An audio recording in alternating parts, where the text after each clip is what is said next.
네, 안녕하세요. 보건의료 문제를 수다로 풀어보는 김영성의 보스다 시작하겠습니다. 저는 건치의 김영성이고요. 오늘도 변함없이 이니업의 정영준 선생님 나오셨습니다. 예, 건치를 사랑하는 의사 정영준입니다. 네, 오늘 게스트 한 분 모셨는데요. 조끼를 입고 오신 분이 한 분 계십니다. 직접 소개해 주시죠. 안녕하세요. 저는 의료연대 본부 박경득이라고 하고요. 건치신문을 잘 보고 있는 사람입니다.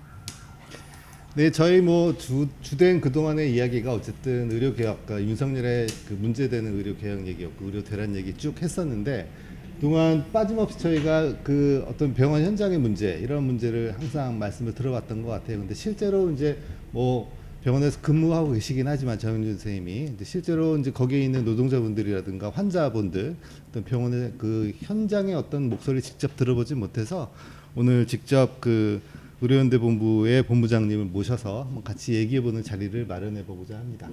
정 선생님 좀 말씀 좀 해주실까요?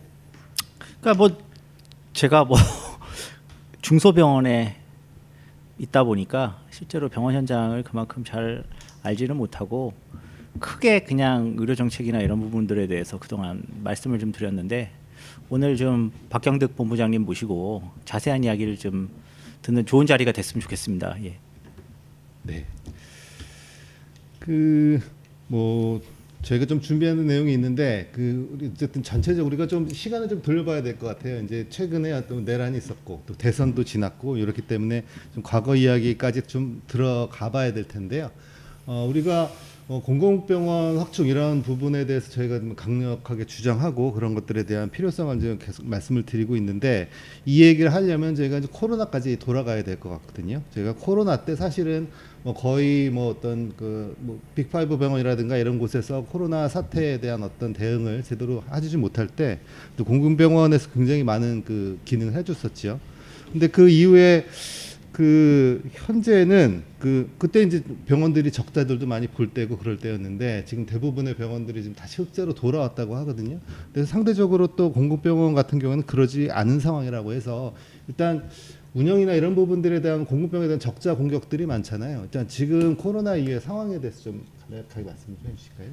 네, 코로나 이후의 상황이 사실 벌써 좀 몇 년이 된 이야기라서 코로나 직후에는 이제 코로나 환자를 봤던 공공병원들이 다 어려운 상황이었는데 이제 특히 코로나 환자를 얼마나 받느냐에 따라서 그 어려움의 정도도 다 달랐습니다. 의료원 제가 이제 서울대병원에서 일을 하다 보니까 같이 운영하고 있는 보라매 병원 정도는 거의 한 80%까지 코로나 병상을 거의 대부분 하고 또 서울의료원도 그 정도로 대부분의 병상을 코로나 환자한테 다 내어주었는데 그 의료원들은 이제 그 과정에서 의료진들도 많이 떠나고 환자들도 이제 다른 진료를 보던 환자들이 다 병원을 오지 못하면서 코로나 환자를 보고 나서 이제 더 이상 이 팬데믹이 아닌 상황에서도 의료진이나 환자나 다 회복이 안 돼서 굉장히 어려움이 있었고 사실은 현재까지도 그게 정상화되지 않은 상황이고요. 물론 보라매 병원은 빠르게 정상화를 했고요. 국립대병원은 솔직히 말해서는 공공병원이라고 하지만 코로나 환자 많이 안 봤어요. 거의 5%에서 10% 이내로 보다 보니까 처음에 약간의 타격은 있었지만 그래도 코로나가 지나가고 나서 빠르게 회복을 했고 정상 진료들을 워낙에 정상 진료하고 있었으니까 그게 가능했는데 이번에 이제 의사 진료 거부로 전공의들이 빠져나가면서 이제는 국립대병원이 의료원 이상의 큰 타격을 받은 상황입니다. 그 의료 대란 그때 이제 우리 얘기 많이 나눴잖아요. 그 병원의 상황들, 그 전공의들이 사직을 하고 이제 갑자기 이제 의사 인력이 부족하면서 그때 상황들을 조금 말씀해 주세요. 저희가 이제 듣지 못하고 이제 전달만 한 상황이라서. 이제 전공의들이 많이 있었던 대학병원급에서는 한 3월, 4월부터 이제 제일 문제가 됐던 것은 이제 수술을 다 하지 못하는 상황. 그리고 입원 환자를 받지 못하는 것도 문제였는데 입원되어 있었던 환자들이 어떤 시술, 수술, 처치 이런 것들이 다 밀리면서 그 병동에 있던 환자들이 대기하고 있던 그 처치 상황을 할 수 없었던 게 제일 심각했던 것 같고, 근데 이제 그 빨리 처치를 해야 되는 상황에서 이제 빠르게 복지부가 간호사 시범 사업을 했잖아요. 그 시범 사업을 3월에 초기에 하면서는 사실 교육이 하나도 없고 서울대병원에서 동영상 교육을 했어요. 동영상으로 이걸 보면서 그 의사가 하던 그런 술기들을 해야 되는데 사실 말이 안 되죠. 이제 교육과정 없이 하는 거는. 근데 당장에 앞에 환자가 있고 또 처방이나 이런 것들을 초안을 넣고 또 뭐 꼭 서울대병원만은 아니었겠지만 의사가 코사인을 하거나 최종 서명을 하기 전에 그걸 기다리지 못하고 약을 투여를 해야 된다거나 그런 상황에서 간호사들이 굉장히 혼란을 겪었고, 이걸 합법적으로 하기 위해서 기다릴 거냐 아니면 환자를 구하기 위해서 그런 걸 감수하고 그냥 할 거냐, 이런 기로에 계속 놓였었습니다. 요게 조금 이게 중요하게 다루는 이유는 전공의들이 빠졌는데도 불구하고 병원이 돌아가는 것처럼 보이잖아요. 그러니까 이 부분을 누군가 그걸 채워주고 있는데 그 사실은 그 전에 암암리에 이제 활동하셨던 PA 간호사의 역할들이 오히려 이제 넓어졌다라는 거죠. 그래서 저희들이 이제 질문해야 되는 거는 그럼 일단은 간호사의 업무는 좀 늘어나고 좀 더 고도화되는데 방금 이제 교육이 좀 부실했다는 말씀도 하셨는데 이런 것들이 지금 거기서는 어떻게 좀 환영을 받는 것인지 뭐 그런 이야기를 좀 들어볼까요? 환영을 받는다는 게 간호사들한테요? 그렇죠, 그렇죠. 일단 그 간호사들은 병원 내에서 굉장히 위계적 구조에서 아주 아래에 있고, 일단 취업을 했기 때문에 회사에서 시키는 것을 해야 될 의무가 있고, 이것이 뭐 불법적이거나 부도덕하거나 그렇지 않을 경우에는 업무 거부를 할 수가 없는 거죠. 그래서 일단 해야 되는 겁니다. 지금 정부의 시범 사업과 그다음 눈앞에 환자가 이게 안 하면 이제 막 상태가 안 좋아지는데 안 할 수가 없어서 하는데, 요거를 이제 어떻게 이용할 거냐, 정부나 병원 자본이나.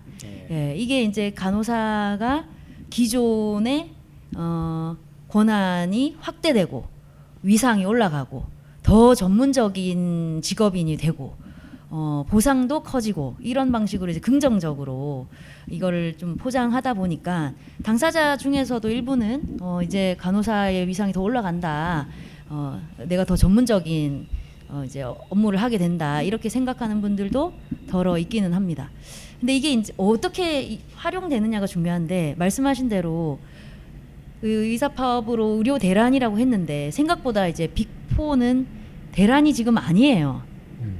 아니고 수도권에 심지어 지역 사립대 병원들도 작년에 저희 의료연대 본부는 이제 한 17,000여 명의 조합원으로 구성되어 있는데, 여기에 이제 대구 지역의 뭐 카톨릭대 병원, 또 부산의 동아대 병원, 울산대학교 병원, 동국대 병원, 이런 사립대 병원들이 있는데 흑자입니다. 작년. 그리고 서울대 병원까지 해서 빅5인데 국립대 병원 제외하고 다 사립 민간 재벌 빅4에 제가 알기로 세브란스, 아산 고유 목적 사업 준비금이 늘었더라고요, 작년에. 저금하는 돈이 더 늘은 거라서 의료 대란이라고 불렀지만 사실은 이제 정부 그 건보 지원금까지 받고 진료를 정상화하면서 흑자를 내는 기염을 토했고, 어떻게 그럼 진료 정상화가 됐냐, 전공의도 없는데 누군가가 그 일을 했다는 거죠. 예. 이 PA가 엄청난 이 병원 자본의 위기를 지금 극복시켜주는 이제 구세주 같은 존재가 되었고, 얼마나 빨리 간호사들에게 의사 업무를 많이 위임하고 이 체계를 공고히 하고 시스템을 확립을 하느냐, 이 속도에 따라서 이제 대형 전공의가 많았던 대학병원들이 정상화되는 이제 시간이 단축이 된 거죠. 이제 재벌 병원들이 제일 빨랐고, 민간 사립대 병원들도 하고 있는데 국립대 병원이 이게 이제 제일 늦다 보니까 정상화는 좀 제일 늦은 편인 거죠. 근데 그러면 진료 지원 간호사를 확대하고 업무를 많이 위임하면서 정상화하는 것이 과연 옳은 건가에 대한 문제는 또 따로 토론을 해봐야 되겠죠. 그래서 어떤가요? 그 정 교수님 보기에는 이게 뭐 지금 그 병원 입장에서는 이걸 줄이겠다고는 못할 것 같고, 지금 수술실 돌아가고 뭐 이런 가장 중요한 업무에 피해 간호사들의 역할이 굉장히 커진 거잖아요. 그 이게 지금 어떻게 이거를 바라봐야 되는 걸까요? 다시 원상으로 돌려야 된다 이런 주장이 옳은 것인지 아니면 이거를 이제 안착화해야 된다 이런 것이 옳은 것인지 이 부분에 대한 논란들이 있는 것 같은데. 뭐 제 의견은 뭐 원상으로 돌리고 싶어도 돌릴 수 없기 때문에 돌릴 수 없습니다. 그리고 이제 제가 이 자리에서도 매번 말씀을 드렸지만 전공의들이 복귀한다고 하더라도 가장 핵심적인 내외산소는 상당 부분 복귀를 안 할 것이고 이제 앞으로 또 지원도 거의 상당 부분 안 할 거거든요. 그러면 PA 간호사 파트에서 주로 이제 꼭 필요해서 하는 게 아까 말씀하신 대로 수술 그리고 중요한 검사 이런 거거든요. 다 사실 내외산소 전공의들이 해야 되는 일들이었는데 내외산소 전공의가 없는데 병동에 지금 어떻게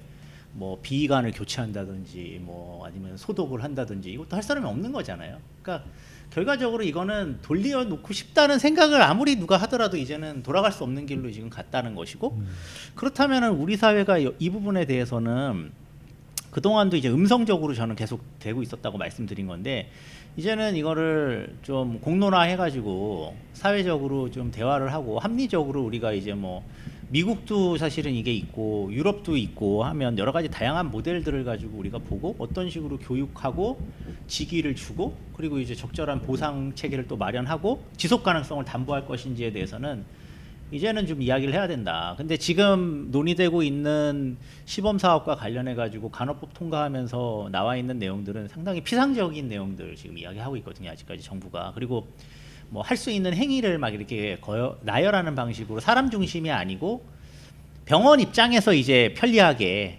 그 위법적이지 않게끔 뭔가 이런 과정들을 넘어갈 수 있게 하는 데에만 집중을 하고 있다고 저는 보여요. 그래서 어떻게 교육할 거고 어떤 식으로 이 지위를 보장할 것이고 그리고 이 인력 기준이나 이런 것도 여기도 이제 따라가야 되는데 그런 부분들을 어떻게 설계할지에 대해서 이제 논의하는 게 필요하다고 생각합니다. 한 가지만 더 짚으면 그럼 이제 논의를 해야 되는데 대선도 됐고 대통령도 바뀌었고 이제 아직 뭐 보건복지부 장관은 안 올라오고 있지만 그렇게 합리적으로 그런 거를 좀 이야기를 나눌 수 있는 공론의 어떤 장이 어떤 대화 파트너들이 좀 있을까요? 있기는 있는데 이제 다들 이해관계가 얽혀 있다 보니까 이제 제일 지금 막 나서고 있는 데는 간호협회 역시나. 간협. 그런데 여기 이제 이권이 뭐냐면 지금 이미 엄청나게 늘어났고 앞으로 더 늘어날 수밖에 없는 만약에 이제 의사 부족 문제 특히 공공 그리고 내외산소 이런 필수과의 의사 부족 지역 의사 부족 문제를 그거를 그냥 진료지원 간호사 확대로 무마시키려는 이게 제일 문제인 것 같은데 어쨌든 계속 늘릴 수밖에 없을 거예요 정부는. 그리고 지금도 각 병원의 진료과에 병원 이제 경영진들이 이미 신청해라. 진료지원 간호사 몇 명 할 거냐 인력 니네 과에 몇 명 필요하냐 이제 교수들은 이걸 많이 하고 빨리 잘할수록 이제 병원 자본은 제가 봤을 때 이 길밖에 없어요. 이 간호사를 얼마나 느리고 얼마나 잘하느냐가 살아남는 거예요.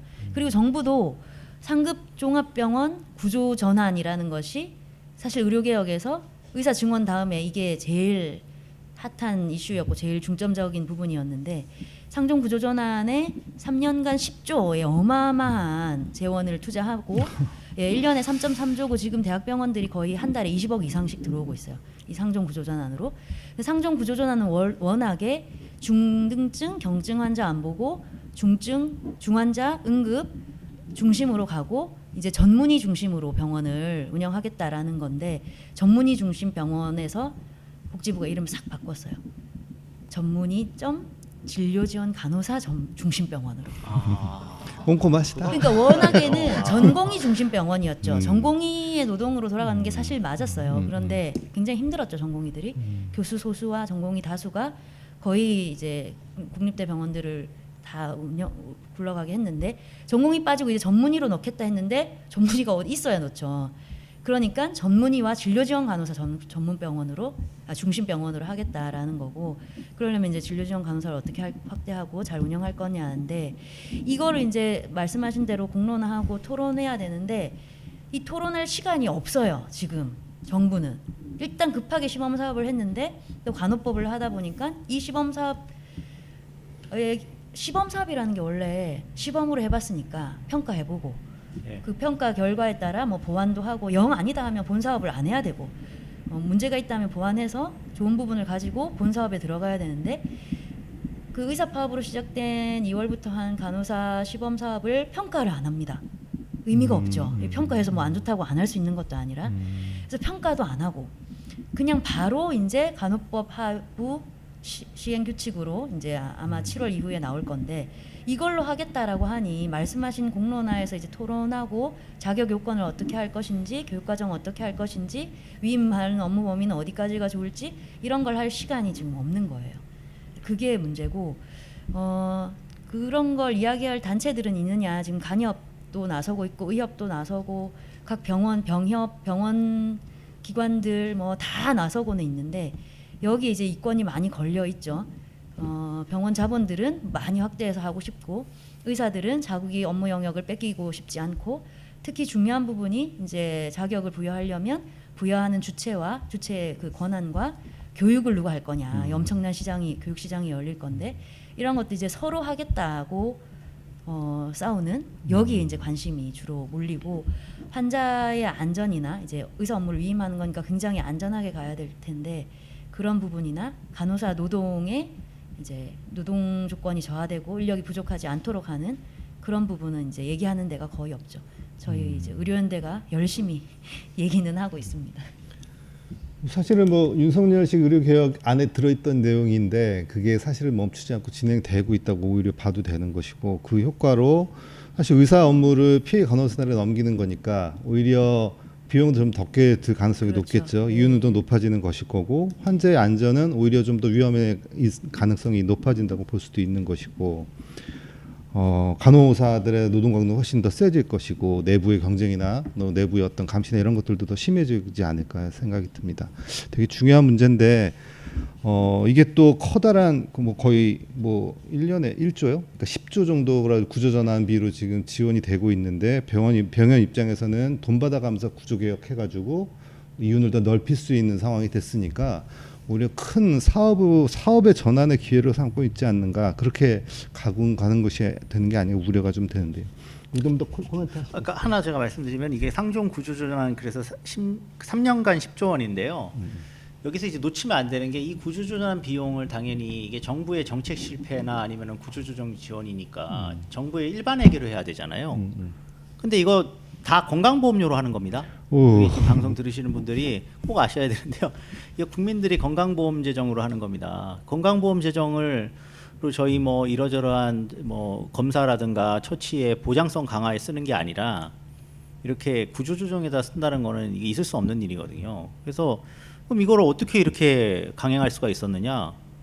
건강보험 재정을 의결하고 결정하는 건강보험정책심의위원회라는 사실은 사회적 합의 기구거든요. 공급자, 가입자, 뭐 정부, 뭐 전문가 들어와 있는 이 기구를 거의 뭐 거수기로 그냥 정부가 윤석열 정부가 썼다고 이야기를 할 수가 있고요. 그리고 두 번째로 이번 이 사태에서 이제 확인이 가능한 건 그러면은 자기들이 이거를 구조개혁을 하든지 의료개혁을 하든지 하면은 이제 비용이나 재정계획이나 뭐 배치계획이나 교육계획을 다 가지고 갔어야 되는 거잖아요. 근데 윤석열표 소위 다운표 의료개혁은 그렇기 때문에 사실은 계획이 하나도 없었다는 게 이제 명확해지는 거고요.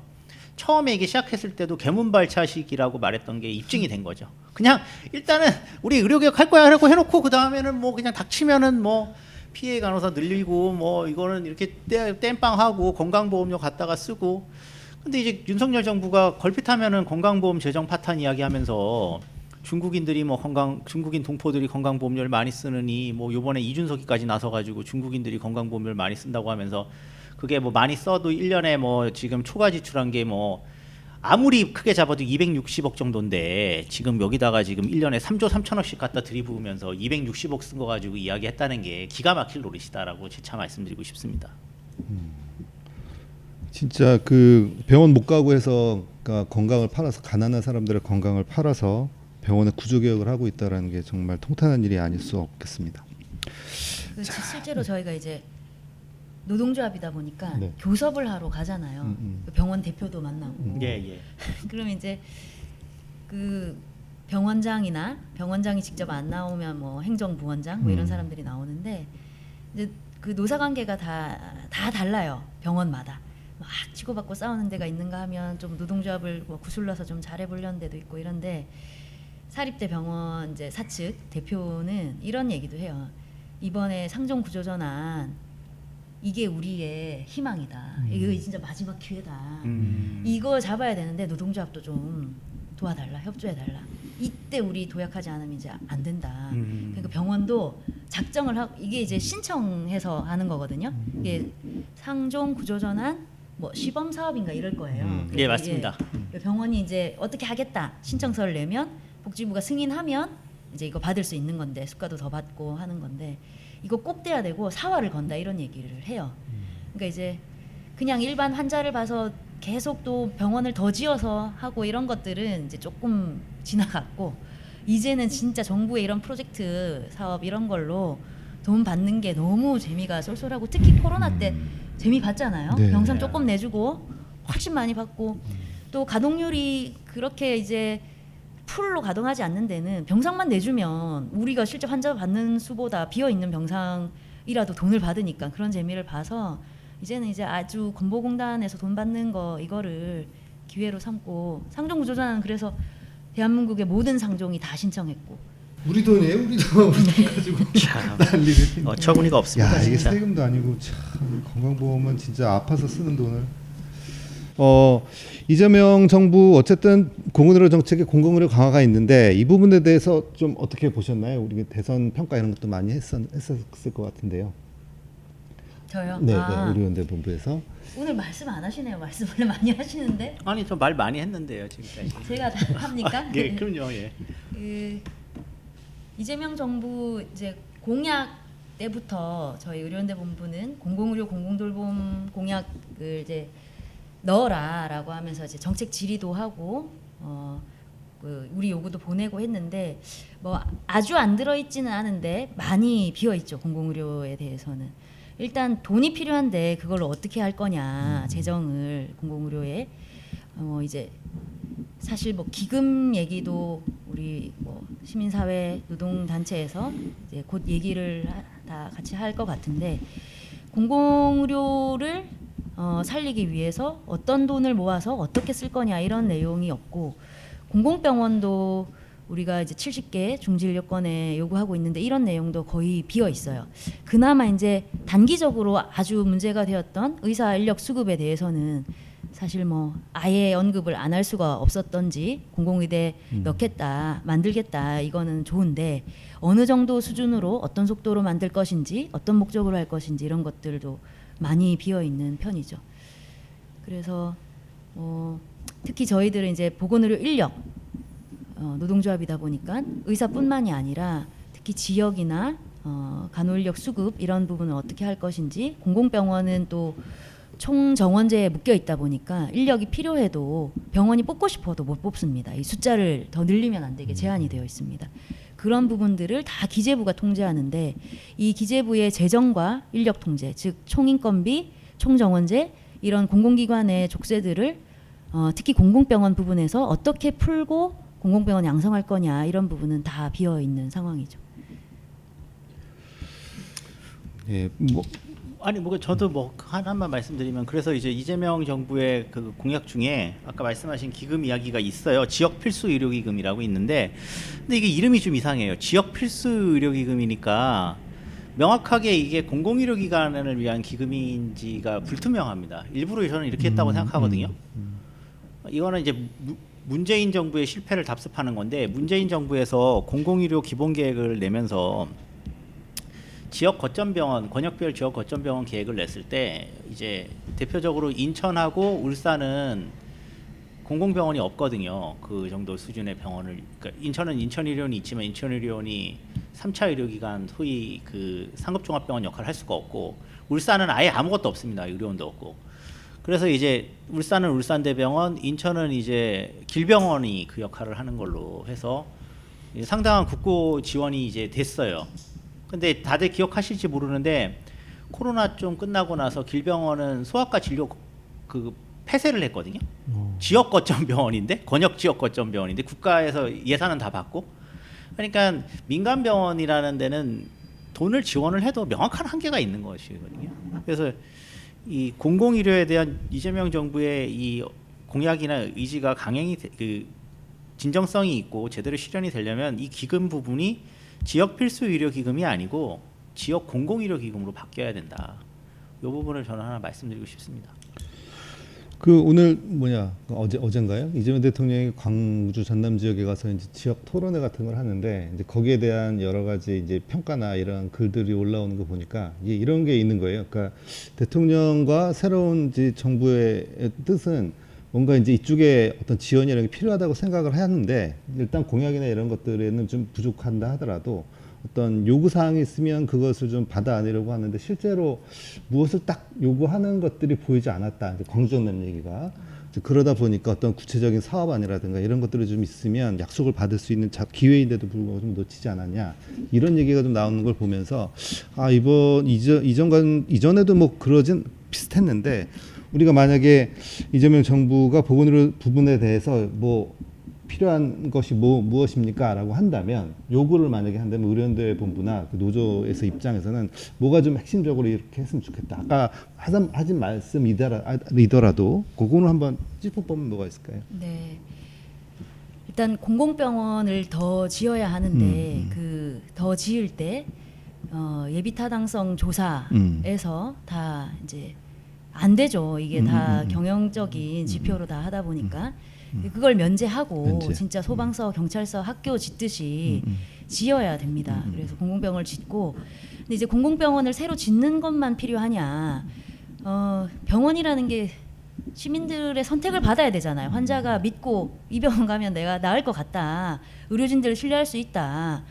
플러스 이제는 진짜 뭐 비급여나 이런 거에 대한 인식도 있기 때문에 이 병원 가면 나 호구 안 되고 신뢰할 수 있다. 정의로운 병원이다. 할 수 있는 그런 지역의 공공병원들을 만들어줘야 되기 때문에 이미 있는 공공병원을 살려야 됩니다. 그래서 국립대병원과 의료원이 연계해서 인력 양성할 수 있게 하고 국립대병원 지금 지역의 국립대병원들이 상급 종합병원도 이제 전공의는 나가서 없지만 교수도 없는 상태예요. 네, 그래서 이 교수들을 어떻게 붙잡아 둘 수 있을지 사실 이런 얘기 민감할 수 있겠지만 서울대병원도 그렇고 교수 급여를 올려야 되냐 민간 사립대 교수만큼 물론 따라갈 수는 없겠지만 사실은 인건비 증액이 필요합니다. 노동력 시장에 시장 임금이 있는 거잖아요. 네. 네, 그거랑 이제 많이 차이가 나기 때문에 의사 임금 다 올리자 이런 건 아니지만 공공병원의 의료 인력과 그리고 이제 사실은 의료가 굉장히 기술 집약적 그 영역이다 보니까 지역에는 국립대병원이나 의료원들이 이제 그런 것들을 따라가지 못하는 부분도 있긴 있어요. 그리고 그런 장비나 그 시술들을 다 의료원들이 할 수 있는 의료진이 부족하기도 합니다. 그래서 그런 것들 좀 개선하고 특히 공공병원의 아까 말씀드린 그 기재부 통제 이런 부분을 다 풀어주자 이럴 수는 없죠. 정부 재정을 지원하면서 평가도 안 하고 통제도 안 할 수는 없어요. 그래서 사실 지금 의료 공공성 평가라는 게 없습니다. 국립대병원에는 아예. 그래서 공공성 평가를 신설하고 아주 엄격하게 평가하고 그 평가에 따른 지원도 하고 해서 지역의 의료원과 국립대병원을 살리는 것이 진짜 뭐 사실 윤석열 정부의 의료개혁이 취지는 맞게 잘 썼잖아요. 지역 필수를 살리겠다. 그런 것들을 달성할 수 있는 유일한 방안인 것 같습니다. 그래서 그런 부분을 요구하고 싶고 또 의료뿐만이 아니라 이제는 돌봄도 연계되지 않으면 안 돼요. 근데 돌봄도 워낙 의료보다 민간이 더 많아요. 의료는 이제 공공의료기관으로 하면 우리가 95%다라고 얘기하는데 돌봄은 의료도 민간 의료기관이 95%라고 하는데 돌봄은 99%가 넘습니다. 공공 돌봄기관이 1%가 안 돼요. 특히 오세훈 시장이 그 서울 사회서비스원 단 하나 있는 공공 돌봄기관을 폐원시켰거든요. 그 돌봄도 공공 돌봄기관을 늘리고 지자체에 맡겨두면 안 될 것 같아요. 시장이 국힘이 되면 그냥 없앱니다. 그거를. 그래서 중앙 정부가 공공돌봄기관 운영하고 공공병원을 늘리는 것뿐만 아니라 있는 공공병원을 개선할 수 있는 그런 제도가 시급한 상황입니다. 아무튼 이제 중요한 거는 사실 이제 저희가 어쨌든 의사 노동의 총 그 비중은 의사들이 얼마나 숫자가 되느냐 뭐 이걸로 이제 환원해 가지고 할 수 없다는 걸 이제 요번에 이제 명확히 알게 됐으니까 중요한 거는 어쨌든 노동의 어떤 행위량이나 아니면은 낭비를 줄이는 거라고 저는 생각을 하고요. 근데 그렇게 하려면 이제 박경록 본부장님도 이야기했지만 첫 번째는 의료 공급의 많은 부분을 공공적으로 바꿔야 이제 비효율적인 부분을 이제 저희가 제거할 수가 있고, 두 번째는 공적인 건강 보장을 확대해야 이제 비효율적이고 낭비적인 부분들을 이제 저희는 제거할 수 있다고 생각을 하거든요. 그래서 사실 뭐 건강보험 보장성을 강화하고 공공의료를 확대하는 거 외에는 사실 한국에서 이제 나갈 수 있는 방향이 없고, 끝으로 저희 이 코너에서 계속 말씀드렸지만 이제 경상의료비가라는 것이 이제 국민 총 의료비가 OECD 평균을 돌파한 지가 오래됐고 지금 이제 10%를 넘어가서 전체 국민 총 생산의 10% 이상을 지금 의료비로 쓰는 나라예요. 한국이 이제 엄청나게 쓰는 나라입니다. 우리가 덴마크, 이태리 이런 나라보다 더 쓰고 있어요. 근데 덴마크, 이태리보다 우리가 보장성이 좋습니까? 무상 의료입니까? 뭐 이거 지금 뭐 이게 난잡한 의료 시스템에서 지금 훨씬 고통받고 있잖아요. 이제 가까운 일본이 11.3~4% 쓰는데 이제 그걸 초과했을 때 일본보다 우리가 훨씬 제도적으로 떨어지고, 아까 돌봄 이야기 하셨는데 저희는 돌봄 연계도 일본만큼 안 되지 않습니까?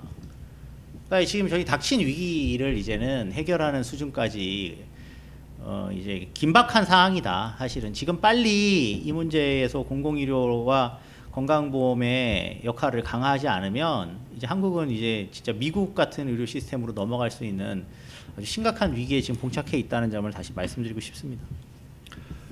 네, 그 마지막으로 저희 오늘 게스트분 모셨는데 그 공공우수노조 의료연두본부 소개를 조금 더 자세히 한번 해주시고요. 네. 보통 이런 이 노조에서는 일단 1년 계획이라든가 뭐 투쟁 방향 이런 것들을 좀 많이 논의하시거든요. 그런 것도 좀 같이 소개해 주시죠. 네.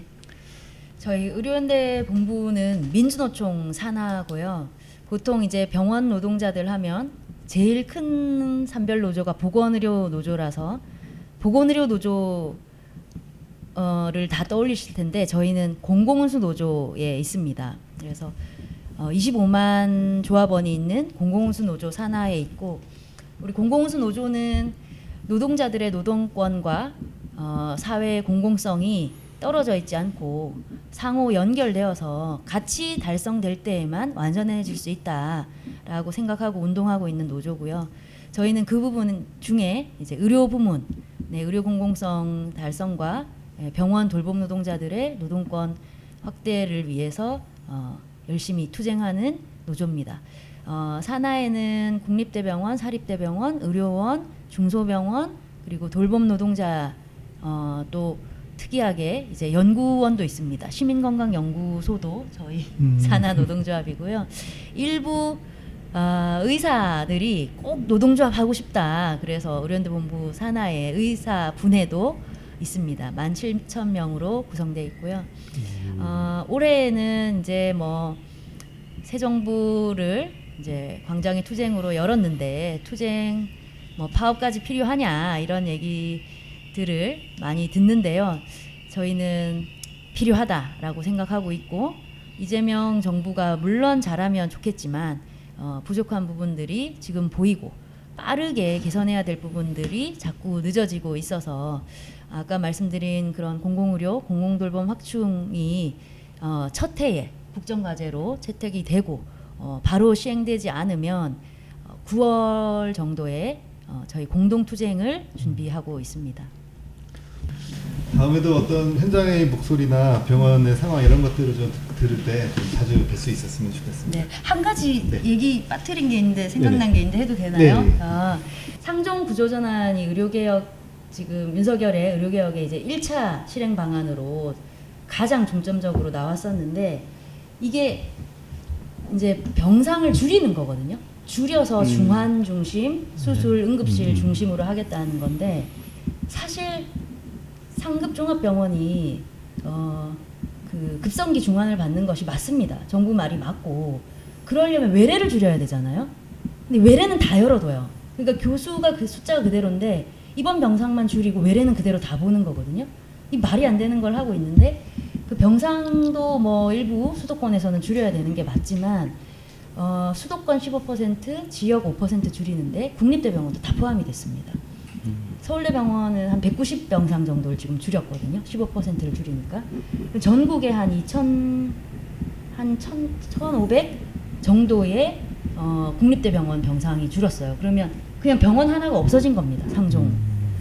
그러니까 공공병상 축소 숫자가 상급종합병원 하나가 없어진 정도로 공공병상이 축소가 된 거예요. 상종 구조전환 하면서.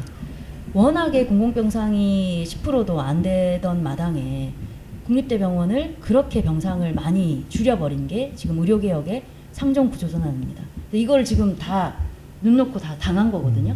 그래서 그러네요. 예, 이 의료개혁이 말도 안 된다라는 거를 이제 이재명 정부가 이제 얘기를 하면서 이제 본인들이 뭐라 그러더라고요. 국민 하여튼 의견을 들어서 하겠다. 공론화위원회를 만들겠다고 예, 했죠. 예. 공공병상이 안 그래도 부족한데 국립대병원 하나가 없어질 정도의 병상을 줄인 것을 빠르게 회복해야 될 것 같습니다. 너무 중요한 말씀이네요. 병원이 하나 없어졌다는 생각은 진짜 못했네요. 정신이 번쩍 드는 내용이고 특히나 병상을 같이 민간 병상이랑 공공 병상을 같이 축소한다는 거야말로 말이 안 되는 이야기죠. 저희가 이 방송에서 계속 이야기했지만 공공 병상이 비중이 말씀하신 대로 기관수로 5%고 병상 수로 10%인데 똑같은 비율로 줄이게 되면은 진짜 큰일 나는 거죠. 공공 병상은 축소는 저희가 막아야 된다고 생각합니다. 네, 오늘 말씀 감사하고요. 오늘 이 정도로 마무리하겠습니다. 고맙습니다. 감사합니다.